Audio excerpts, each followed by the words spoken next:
Good afternoon from Yammy TV. Just finished travelling again and sending massive love to all of you. All right, let's do a bit of cat A stuff because I know some of you have been waiting for about a few days, right? While I've been mixing up the content a little bit. And we get round to the category A tales. And we'll start off a bit with Uncle Yammy, right? And some of those big names around the country. Does everyone in the jungle feel fear of some sort?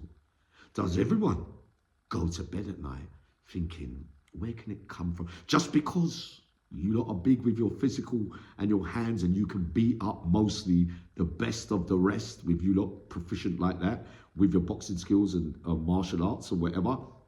But does it mean that you don't feel fearful and you don't worry like the next man in the jungle?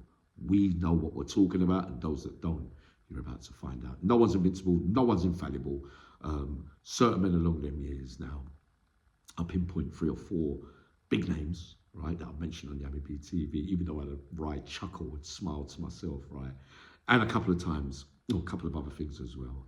So what Uncle Yammy says is that during certain times when I was moving all alone in the jungle, like I always did. So you think about it, let's set the scene. You're walking down the corridor, you're walking behind some of those big names. Get on with them. They were feeding me, blah, blah. But in my mind, I'm clocking everything through the corner of my eyes. Gary Staggs used to be good at that, looking out the corner of his eye. A lot of the men copied me with that. Like when I used to do that one, looking out, you know that there's a lot of grafting going on day in and day out. But I'm in my own world. I'm thinking, I want to talk to you. I want to talk to you. But I've got to wait till I see you a bit happy, because your face is a bit fixed in the mornings and it's not the right time to approach you to get something off you. Or when you're feeling happy, I think you're right. I know that one. I'll go and approach him now. Yeah, we said, you got a couple of them, you know what I mean? You know, most of us know how to do it. You ain't gonna really go and bother certain men when their faces all fixed like that and they're angry about it, you know what I mean? Because you know that that's a body language telling you don't approach me yet, or today I'm not in the mood for it. Could be a con trick in their mind, keep away from me today, but really you got other stuff on your mind. But I've walked about 3 or 4 of them big names that I've mentioned, and it's so funny, right? So I'm clocking, I'm thinking, when I get into the education class, I'll wait till he's alone, away from him, because I can't ask him in front of him, because he's going to know that I've already asked him and I've done something with him, and then he's going to, so they might say, what is Yammy going to, you know what I mean? That you letting the cat out of the bag too much with your grafting skills. So a few times, all of them big names around England, I used to walk behind, be clocking their movements, but also it could be that I might be watching out for them, that I love them a little bit as well. But on certain mornings, moody, nothing to wake up to, thinking of the graph for today, the plan, and then they look behind and see me walking behind them and then stumble a little bit. I never saw it, didn't see it. And I looked and them same 3 or 4 different times during those days, right? Said to me, Yammy, please don't walk behind me. That suggests to me that as much as you can have a stumble, and when you're looking back and you see it's me standing behind you, that means that, to me, that means you go to sleep thinking about me. That's the way that I would read it. But I had a quiet chuckle, because obviously it'd have to be a big one for me to go and try that on them. But it still passes through their mind, doesn't it? Of course it does. So in jest, Yammy, please don't walk behind me like that, because I saw the stumble. It could be that he was off balance. When you look behind him and said, no, it wasn't. It's not that. It is exactly what I thought it was, because you came back to me afterwards and you said that to me to make me know that what I was thinking was right. But I never saw, I said, no, I'm not saying that. I never saw it. I never saw it. But really, I did. You're as fearful as the next man. And you're smart enough, the big names know, to not rest on your laurels and think just because you can have a row, that means that you won't get touched. The real players in that jungle understand it full hand and won't think that nothing can't happen to them, that they're invincible. That's why they last too long as well. Those are the smart ones, and many of them I talk about, they're really smart. When they used to say that to me, used to laugh to me, I mean, please don't walk behind me. When I was coming to the kitchen, like, because I've got sadly that history for hot, you know what I mean, from way back. Remember, that's only once or twice. Oh, it's bad, it's terrible crimes, terrible, Yammy.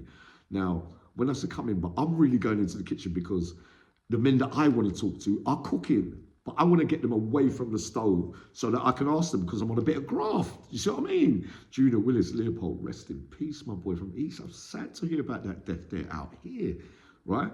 He used to laugh and come out. I'd be standing in the doorway looking like that Gary Staggs and all that. They all got that look when we used to look out the corner of our eyes at each other. That means we're on a graft, you know what I mean? They got that for me, you know. It was Uncle Yammy that invented that one, tell the truth. Well, Junior and others, there was a few more people, right? Keith Stewart always used to say that from Manchester. Yammy knows. He knows. He pretends he doesn't see, but he knows. Julie used to say to me, Yammy, please don't come in the kitchen and stand behind me. Because when you come in here, people think you don't cook. So they think you're in here for a reason. I said, yeah, but Junior, I want to get some of you lot out of the door before, you know, it gets too late. Because I want to graft you and talk to you. All right, wait, I'm nearly finished. You're looking at the clock, it's going to take too long. And you're thinking, time's going to run out. If I concentrate too much on that graft, I'm missing a bit of graft around here. I need a definite answer. You know what I mean? That's how I used to move. Now, many of them, when I was coming, they think, oh no, what's going? Imagine being tarred with that brush, all that pressure, all that time. I used to love it all, really. But I used to have a quiet chuckle. I did love Junior as well, right? But we get round to a couple of those tales, right? And there's some seriously strong men that can take a beating and take whatever you throw at them and still manage to fight back, right? This guy was from East. His name was Nines, light skin, quite big. I liked him, I did. He had problems with a couple of geezers. Can't name them because it could be a crime, but people that might have been there might be able to clarify what really happened, right? Now, he brought it to them.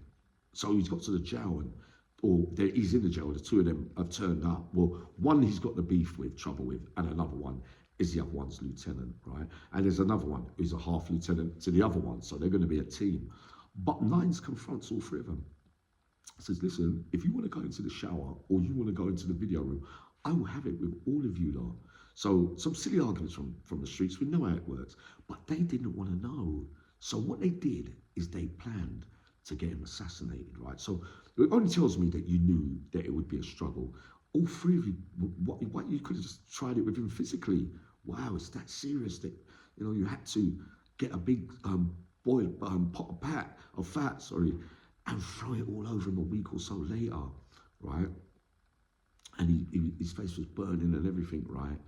But still, he came round. He screeched a little bit. Seriously strong, this Nines. Don't play about, honestly.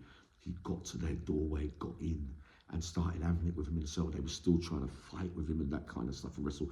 But you lot struggled, even after he got the burns and he was on fire, he was fighting with you. So you lot had to let go and leg it. Yeah, you did. You had to leg it. When I saw you in different places, you said to me, Yammy, have you seen Nines? Has he dropped in anywhere? Like I said, no, he's in a B-cat somewhere now, locked off through all of that. But it showed me that shows you that on your own, or even in a physical battle, or any battle won away, you wouldn't have won that. You know what I mean? And those ones don't ever die out. He's a serious, serious soldier. I salute you, Nines, wherever you are for that, mate, because you come under my category of people that can take some considerable pain.